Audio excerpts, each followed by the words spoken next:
1980년 5월 광주의 그 뜨거운 연대가 오늘 대한민국의 자유와 번영을 이룬 토대가 됐습니다. 온 국민이 행복하고 풍요로운 희망찬 미래로 나아가야 합니다. 저는 이것이 5월의 정신을 이 시대에 올바르게 계승하는 일이며 광주의 희생과 눈물에 진심으로 보답하는 길이라고 믿습니다.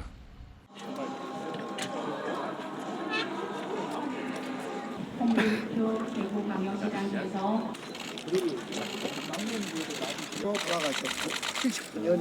따로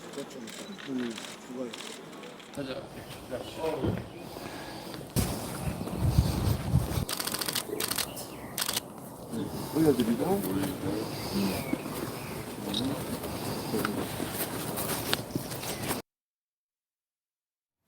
네, 5.18 민주화운동 44주년을 맞은 오늘 여야 정치인들이 대거 광주를 찾았습니다. 네 분과 함께 정치권 이슈 자세히 짚어보겠습니다. 박창환 장한대 특임교수, 송영훈 전 국민의힘 중앙선대위 대변인, 조승현 민주당 국민소통위원회 수석 상임부위원장, 최수영 전 대통령직 인수위 전문위원 나오셨습니다. 어서 오세요. 안녕하십니까. 오늘이 이제 제 44주년 5.18 항쟁 기념식이 있던 날이었습니다. 윤석열 대통령이 계속 이제 참석을 좀 했고요. 그리고 임을 위한 행진곡 논란이 이제 과거 좀 논란이 이걸 부르느냐 마느냐 가지고 상당히 좀 논란이 있었는데 오늘 윤석열 대통령은 이 노래도 좀 같이 불렀습니다. 어떻게 보셨어요? 그러니까 임을 위한 행진곡 노래를 부르는 거에 대해서 사실 굉장히 좀 극우적이라고 네. 표현해야 되나요? 예. 그 말도 안 되는 주장하시는 분들이 있어요. 네. 예. 그 뭐 북한의 개입이다 뭐다 뭐 등등. 이런 분들은 왜 가가지고 대통령이 임을 위한 행진곡을 부르느냐? 이거는 보수로서 할 짓이 아니다. 뭐 이렇게 또 과거에는 네. 굉장히 논란이 된데 윤 대통령은 계속 매년 참석하면서 노래까지 불렀어요. 그 저는 윤 대통령이 이제 그러니까 재창이냐 합창이냐 이 논란 이제는 예. 뭐 사실 윤 대통령이 보수 진영의 이제 정당 저는 처음으로 3년 연속 간 거 아닙니까? 예. 사실은 이제 뭐 노무현 전 대통령 같은 경우에 이제 3년 연속 가셨는데 윤석열 대통령도 여기 3년 연속 가시면서 이제 이른바 뭐 재창 논란들 이런 논란들이 이제는 제가 보기에 예. 그 역사의 뒷무대로 역사의 박물관으로 간 것 같고요. 보수 진영에서조차 이제 이걸 헌법 전문에 5.18 정신을 헌법 전문에 수록한다 가지고도 이제 이견이 없어요. 다만 예. 개헌이 하지만 안 되고 있을 그런 상황일 뿐이지 여야 간 이견이 없는 상황이고 네. 저는 오늘 대통령의 메시지 중에서 눈여겨볼 만한 메시지가 그 말하자면 우리의 경제 어떤 자유, 그러니까 민주적 자유에 대한 어떤 그 새 장을 예. 5.18 항쟁이 열었다면 이제 그 역사적 정신이 이미 다 반영된 거 아닙니까? 네. 그래서 이제 앞으로는 우리가 경제적 불평등을 진짜 우리가 이제 그것을 극복해 나가는 게 우리가의 공동체로 살 일이 가장 크다. 그래서 사회적 약자, 그다음에 어떤 서민 중산층을 살리고 계층 이동 간 사다리를 복원하고 이런 점들이 앞으로 정치에서 이제 경제로 가서 어떤 그 부의 불평등 같은 거, 그다음에 빈부격차 이런 것을 없애는 게 진정한 이제는 5.18 정신을 계승하는 거라고 이제 밝힌 걸로 봐서는 네. 정치적 논란이 이제 저는 박물관으로 갔다고 봐요. 지금 보수정에서 누가 이제 재창이냐 합창이냐 가지고 논란을 빚고 5.18 북한군 개입설 이게 사실 저는 이제는 큰 의미는 없는 일이라고 저는 생각합니다. 네. 오히려 이제 좀 미래지향적인 그렇죠, 미래지향적인. 내용을 기념사에 담는 게 훨씬 그렇죠. 더 바람직하고 예, 예. 오늘 대통령이 그렇게 했다. 네, 그렇습니다. 미리 야당의 공격에 예봉을 꺾기 위해서 선수를 치시고 아니 무슨 말씀을 아니 그건 아닙니다. 예, 오늘 대통령의 기념사에서 5.18 정신의 헌법 전문 수록, 그러니까 대선 공약이었죠. 이 부분 또 5.18 역사 왜곡하는 네. 이제 극우층에서 나오는 그런 역사 왜곡에 대한 대통령의 논평을 기대했던 야당은 좀 서운하시죠? 서운해요? 아니면 이재명 대표처럼 좀 뭐 저 개인적으로는 뭐 서운까지는 아닌데 예. 조금 아쉬운 점은 살짝 있어요. 뭐냐면 이제 살짝이죠. 네네 살짝이요. 왜냐하면은 어쨌든 대통령께서 이렇게 야당 대표를 만나고 또 광주에 가고 이런 것들이 사실 메시지 아닙니까? 일종의 곧 메시지라고 하니까요. 그러니까 어쨌든 나를 지지하지 않는 국민들에 대한 존중을 예. 표현하고 소통하겠다는 의지를 보여주니까 확실히 좀 달라진 모습이라고 생각이 되고요. 예. 잘하셨다는 생각이 드는데 이제 살짝 아쉬운 부분은 뭐냐면 사실 오늘 이제 가신다 그랬어요. 저는 약간 메시지로서 헌법 전문 문제가 좀 나가지 않을까. 왜냐하면은 그 전과 이제 이 지금은 좀 사정 변경이 생겼으니까 예. 뭔가 좀 뭐랄까 금상첨화 같은 메시지가 들어가지 않을까 그걸 좀 기대를 했거든요. 여권에서도 그 얘기가 다 나왔지만 근데 사실은 이런 메시지가 있었죠. 광주 5월 정신 지금도 우리 속에 살아 숨쉬고 있고 5월 정신이 빛나는 새로운 미래를 위해서 예. 모든 노력을 다하겠다. 그러면 과거나 현재 숨쉬고 있고 미래를 위해서도 5.18 정신 헌법 전문에 넣는다. 이 메시지가 들어갔다면은 훨씬 더 효과가 극대화가 됐을 텐데 그 부분이 빠진 게 이제 살짝 아쉬운 부분이라고 저는 좀 네. 생각이 되는 거죠. 조 부위원장님은 이제 살짝 아쉽다는 표현을 썼는데 이재명 대표는 뭐라 그랬냐면 이 대선 공약이다. 5.18 정신의 헌법 전문 수록은 대통령이 대선 때 공약한 사항인데 그걸 지키지 않은 거는 일종의 사기다. 명백한 범법행위다라고 하면서 엄청 이재명 대표는 강도 높은 비판을 쏟아놨는데 우리 조 부위원장님은 살짝 아쉽군요. 사기까지는 아니지만은 우리 예. 당원들이 봤을 때는 뭐냐면요. 이렇게 비판이 가능한 거죠. 저도 좀 그런 생각이 있어요. 참 일관성 있으신 분이다. 그러니까 국정 방향은 옳다.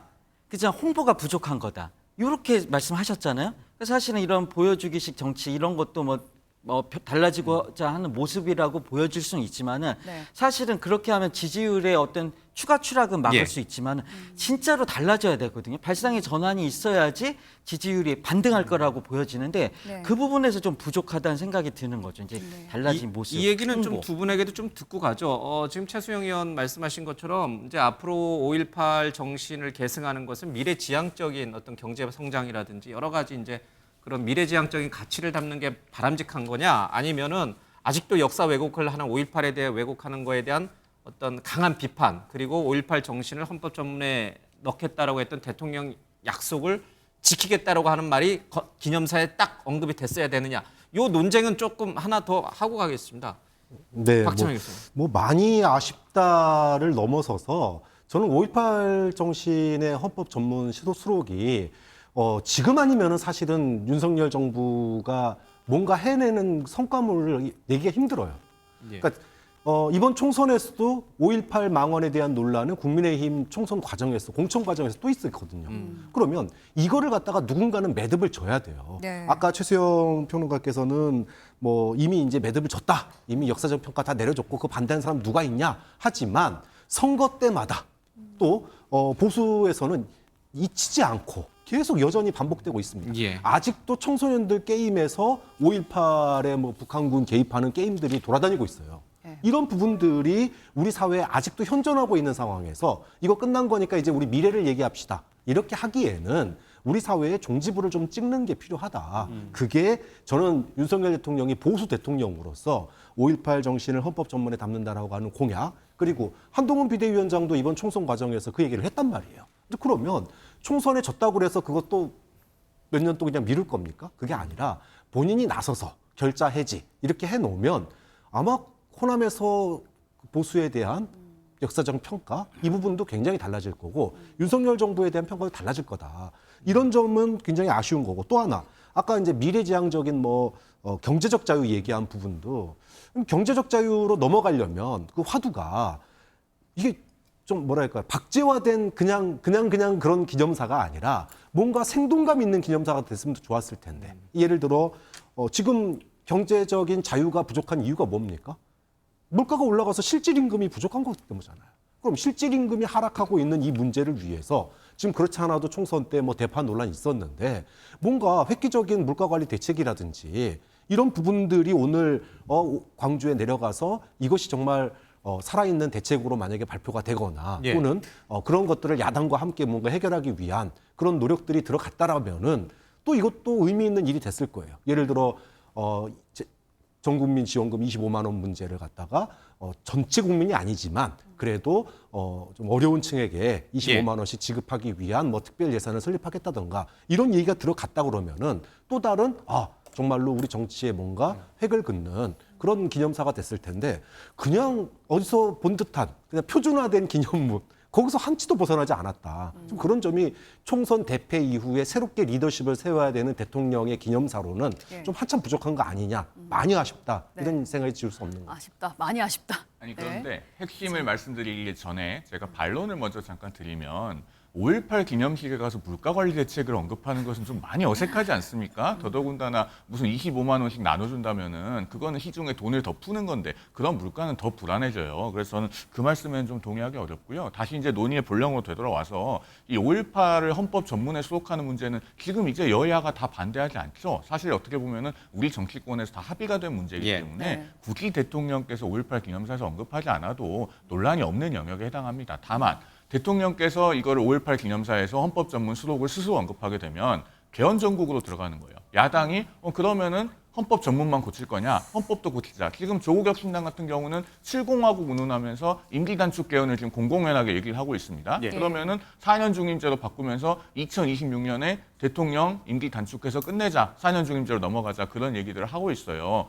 헌법 전문에 수록하자고 말하는 순간 이 개헌 논쟁에 시달려야 됩니다. 그런 걸 고려해야죠. 그리고 이 5.18에 관해서요, 마치 야권이 그 야권만의 어떤 그 민주화 운동 자산인 것처럼 취급하는 것은 저는 맞지 않다는 말씀도 아울러 드리고 싶습니다. 지금 오늘 5.18 기념식이 열렸는데 이 기념식이 정부 차원에서 처음 열린 것은 1997년이에요. 김영삼 정부 때 처음 열렸고 그다음에 5.18 특별법을 제정해서 전두환 노태우 두 전직 대통령을 단죄한 것도 1995년 김영삼 정부 때 일입니다. 예. 그러니까 5.18을 재평가하고 역사적으로 또 국가적으로 격상시키는 것은 다 보수 정부가 그동안에 해온 일입니다. 그런 네. 것들을 좀 널리 새길 필요가 있다라는 말씀드립니다. 네, 그러면 오늘 기념사에서 있었던 일 장면을 좀 모아봤는데요. 영상은 조금 이따가 보기로 하고요. 국민의힘에서는 이번 기념식에서 사상 최대 규모로 참석을 했어요. 그만큼 5.18 민주화 운동에 더 의미를 부여하고 또 호남 민심도 잡기 위한 그런 행보 중에 하나라고 해석을 해도 될까요?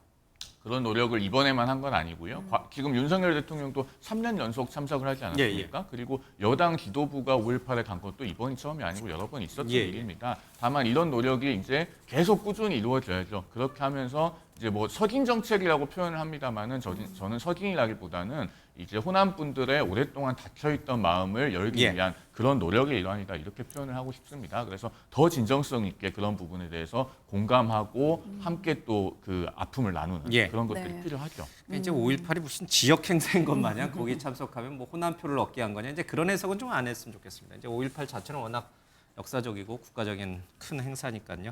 알겠습니다. 네. 이준석 대표 개혁신당 대표는 며칠 전에 그 5.18 묘지에 세워져 있던 그 비석 거의 한 1,000여 개에 달하죠. 이제 995개.